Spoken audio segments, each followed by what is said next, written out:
nome diferente, ahora somos un mixto de Marea, un día somos Marea, outro... A mellor era bo que... Usted está no grupo mixto. Sí, pero non, Señor grupo mixto de Marea non existe. Sí, grupo mixto dentro de mixto, Marea. Semánticamente creo que insostibles. Bueno, opino que non. De a forma na que falo eu decido. Dúas cuestións, é evidente que sí, evidente que sí. Dúas cuestións sobre orzamento que nos toca aprobar agora.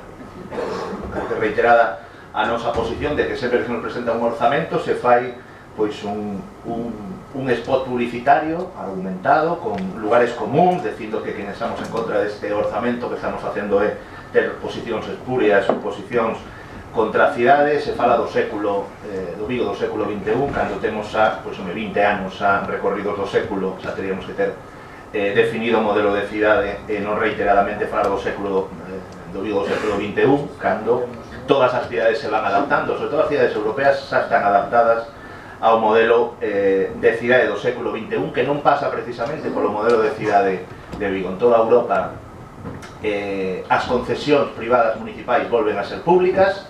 París, Bruselas, as grandes cidades europeas remunicipalizan servicios. Cando rematan concesións privadas, como foi o caso de París con Suez, deciden precisamente volver ao público e, en Troques, no Concello de Vigo, decidimos non só seguir apostando pola xestión privada dos servicios públicos, sino que a partida que nestes orzamentos máis aumenta, precisamente, os custos derivados da atención de servicios públicos esenciais, e en moitos casos sin que aumente o servicio, simplemente polos costes efectivos da xestión. Eso é para nós unha cuestión de debate, pero vostedes nunca quixeron debatir sobre esta cuestión e vostedes nunca quixeron abrir o melón, e ademais nunha legislatura absolutamente importante como esta, en que acaban dúas concesións que prácticamente son as dúas grandes concesións que xestiona o Concello de Vigo.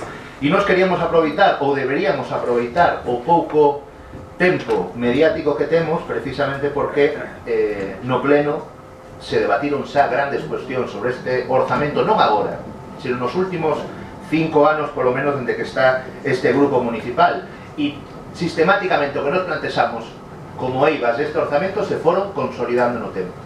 Un é a execución. Está moi ben que se nos anuncien orzamentos, está moi ben esas prisas, que o que explican tamén é que a maior parte da ciudadanía viguesa nin sabe que se aproba un orzamento. E iso significa que somos unha das grandes cidades do Estado español donde menos participación hai nun proceso de redacción. Xa non digo orzamentos participativos que vostedes trivializan, falan como se un orzamento participativo fora como ese alcalde pedáneo franquista paseando polas ruas que a xente lle dixera que quere, non? E que ten acceso ao alcalde ou concelleiro e o que lle poñen un punto de luz e o que non o ten nin siquiera pode decidirlo. Non estamos trivializando sobre unha cuestión, ademais recoñecida pola FEM, e o decimos na nosa enmenda, como unha cuestión esencial dos concellos do século XXI, que son os orzamentos participativos, descentralizar e que non todo pase pola decisión unilateral dun concelleiro ou dun alcalde. É unha cuestión que non vamos a resolver nin siquiera semánticamente, como non somos capaces de resolver o nome dos grupos municipais ou a adscripción política dos concelleiros desta corporación. Pero nós o que vimos, polo menos, é que cando se nos presenten os orzamentos fagamos memoria do que temos para atrás construído. Hasta agora faltará liquidar o orzamento de 2019, no terceiro trimestre vostedes estaban ao 53%.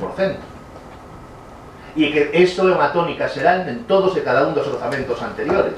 Vostedes volven a anunciar, acaban de falar que si Muralla del Castro, que si corrección de patios, que si un montón de inversións que levan 3 ou 4 anos nos orzamentos e vostedes non executaron.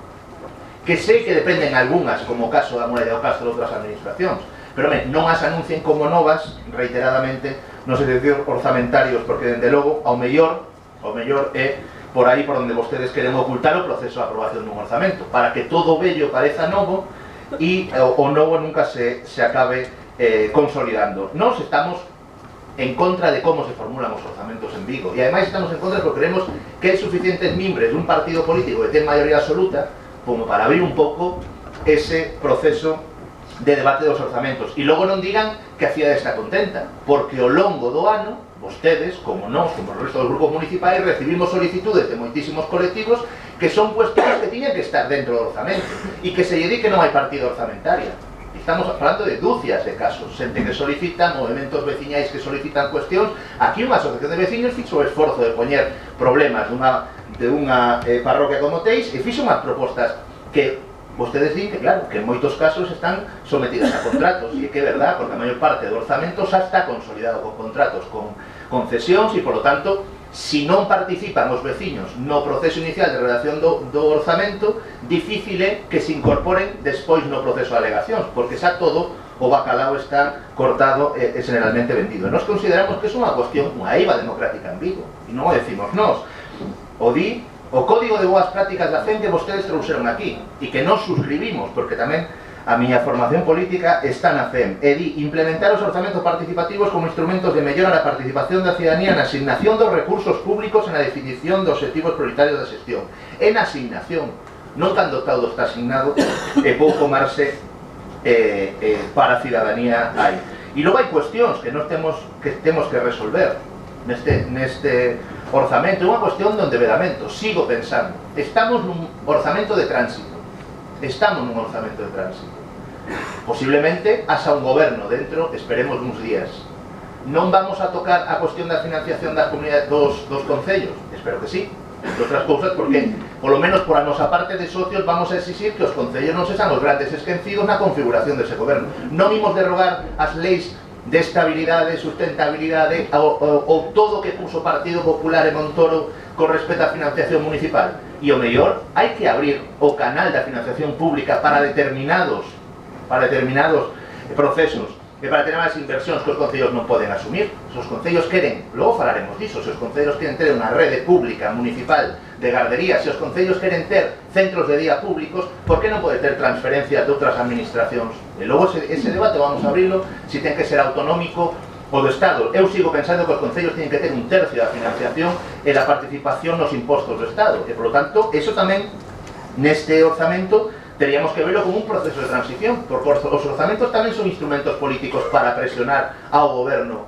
no sentido, ademais, nunha cidade que somos a cidade que lidera os principios do Estado español. Queremos financiación e queremos a posibilidade de endeudarnos con recursos, se é posible, públicos, para acometer infraestructuras e non depender das empresas privadas para determinados servicios. E logo esta cuestión de que 2020 é un ano de crise, e vostedes tienen unhas previsións de ingresos, no caso de impostos indirectos e directos, o 2,4% para os indirectos, 3,9% de incremento para impostos como IBI ou IAE e outros impostos que son os máis onerosos para os vigueses e as viguesas. Iso para nós pois non se sostén cando no ano electoral vostedes decidiron, co mesmo criterio, sei que discrepamos en como se aplica o IPC, o criterio do espacio temporal que se utiliza para aplicar o IPC, pero vostedes o mesmo criterio para subir o IPC o tiñan no ano electoral e non o fixeron por unha cuestión de oportunidade política.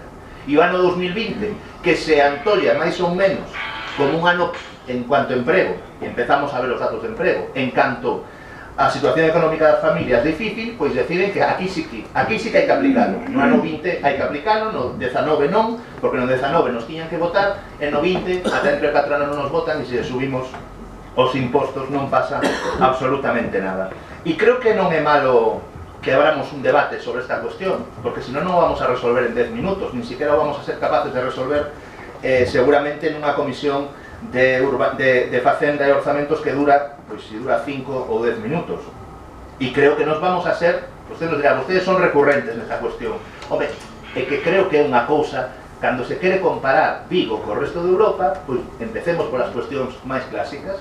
E a cuestión máis clásica é como se gestiona, como pode ver un cidadán francés, como está descentralizado un orzamento en París, como está descentralizado un orzamento en Bélxica, como está descentralizado un orzamento en Madrid, donde as xuntas de distrito teñen o seu orzamento propio de obras, non dependen dun concelleiro, dependen do concelleiro adscrito a esa xunta de distrito, donde hai participación a través de vocalías nas xuntas de distrito. Abremos ese melón e non fagamos un orzamento, digo, cesarista, que depende do arbitrio de unha persoa cando menos de dúas. E nos vamos a votar en contra, como votamos en todo o trámite. Queremos, ademais, que non é bo, que non haxa prácticamente alegacións. Vostedes din que non hai alegacións porque todo o mundo está feliz por orzamento. Nos dicimos que non hai alegacións porque si nin siquiera hai un mecanismo de publicidade aberto que se diga que hai un proceso aberto onde calqueira cidadán que se sienta agravado por orzamento pode presentar alegacións, dende logo non van a aparecer por ciencia infusa. E seguimos pensando que Vigo ten moitísimo que avanzar con respecto a esas cidades que vostede di do século XXI, e a veces é bo mirarse no espello do que queremos ser por cousas como estas e non polo número de LEDs que poñen outras cidades europeas nas súas rúas. Gracias.